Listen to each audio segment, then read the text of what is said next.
नमस्कार। शंभु भगवत भक्ति में आप सभी का बहुत बहुत स्वागत है। आज की मेरी वीडियो में माता पार्वती के कठिन तपस्या व्रत साधना से संबंधित मेरी वीडियो है। माता पार्वती साक्षात शक्ति स्वरूपा हैं। माता पार्वती के शक्ति स्वरूपा रूप में 3 देवियां आती हैं, महाकाली, महालक्ष्मी, महासरस्वती। लेकिन माता पार्वती के गौरी स्वरूप की पूजा हर व्रत अनुष्ठान पूजा में स्त्री पुरुष कन्याएं सभी लोग करते हैं। ऐसा क्यों है कि माँ गौरी की ही पूजा हर व्रत अनुष्ठान में की जाती है। माता पार्वती सौभाग्य प्रदान करने वाली देवी हैं। गृहस्थ जीवन की खुशहाली, संतान तथा वैवाहिक जीवन के लिए हर स्त्री अमर सुहागन माता गौरी की पूजा करती है। महिलाओं को माता रानी की पूजा अवश्य करना चाहिए, क्योंकि शुद्ध बुद्धि दे मातु, जय जय शंभु प्रिय।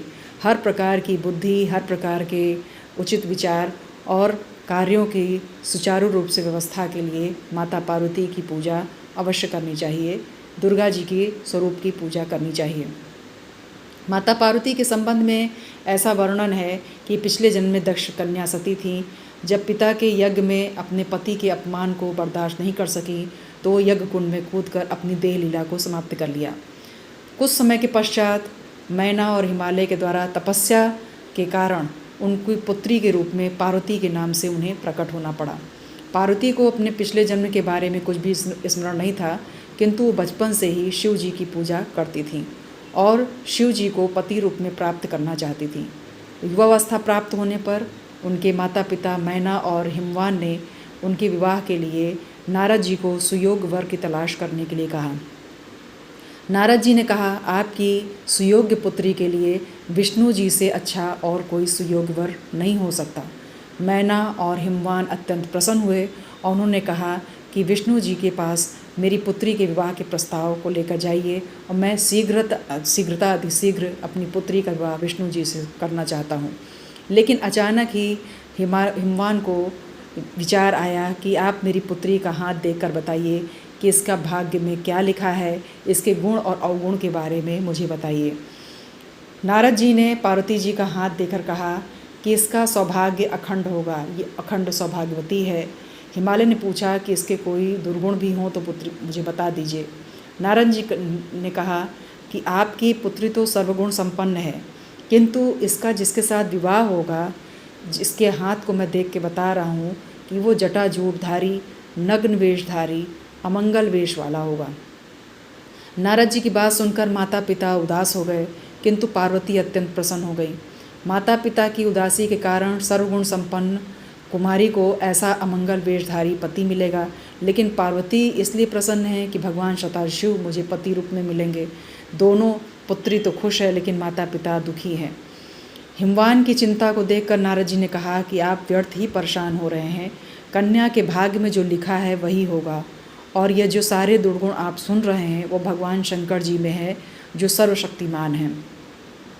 पार्वती जी के साथ उनका विवाह हो जाने पर ये जो दोष हैं वो सारे दोष मिट जाएंगे और ये गुण के रूप में प्रकटित हो जाएंगे, क्योंकि सामर्थ्यवान को कोई दोष नहीं लगता है।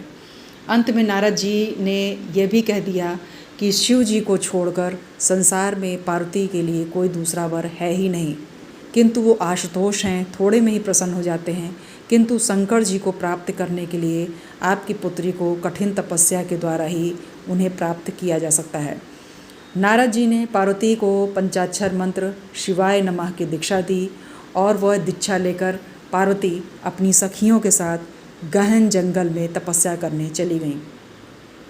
उनके कठोर तप का वर्णन ऐसा है कि तपस्या करने से पहले पार्वती जी ने अपने सारे राजसी वस्त्र का त्याग कर दिया, वल्कल वस्त्र को धारण किया, अपने दिव्य श्रृंगार अलंकार को त्याग दिया और वो साधारण रूप में घने जंगल में जाकर एक सुंदर वेदी बनाकर वहाँ पर वो कठिन तपस्या करने लगीं।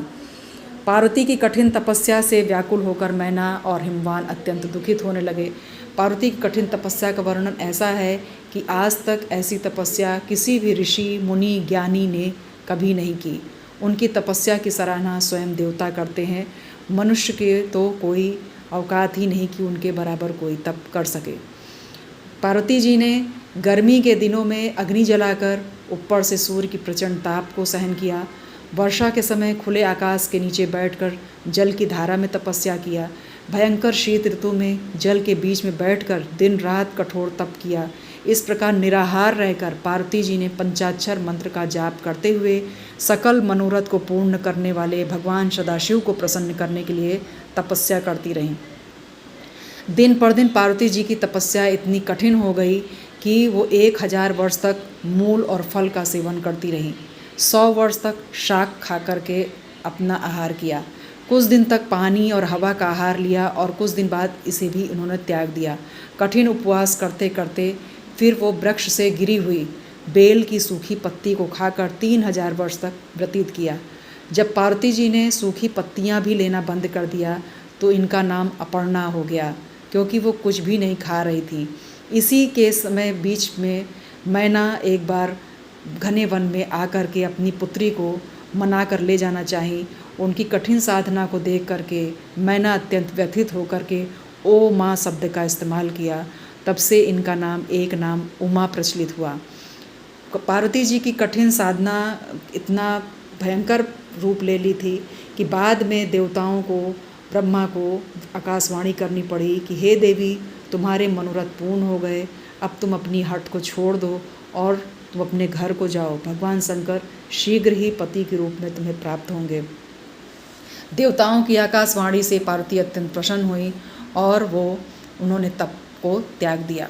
तपस्वियों का व्रत और व्रत करने वाले जितने भी तपस्वी हैं, व्रतधारी हैं, सबकी पूजा में सर्वप्रथम सर्वोच्च स्थान माता देवी पार्वती का है। इनकी तप अनुष्ठान का इतना प्रचंड प्रभाव है कि इनके बराबर आज तक कोई तप तपस्या नहीं कर पाया। माता पार्वती का गौरी रूप अत्यंत शांत, सौम्य, मनवांछित वर देने वाला है। माता पार्वती पतिव्रत धर्म, गृहस्थ धर्म का पालन करने वाली देवी हैं और उसी की शिक्षा हर स्त्री जाति को देती हैं।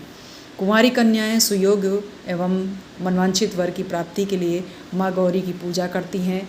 सौभाग्यवती विवाहित महिलाएं अखंड सौभाग्य की रक्षा के लिए, पति के स्वास्थ्य, आरोग्यता, सुखद वैवाहिक जीवन के लिए माता गौरी, माँ पार्वती की उपासना करती हैं।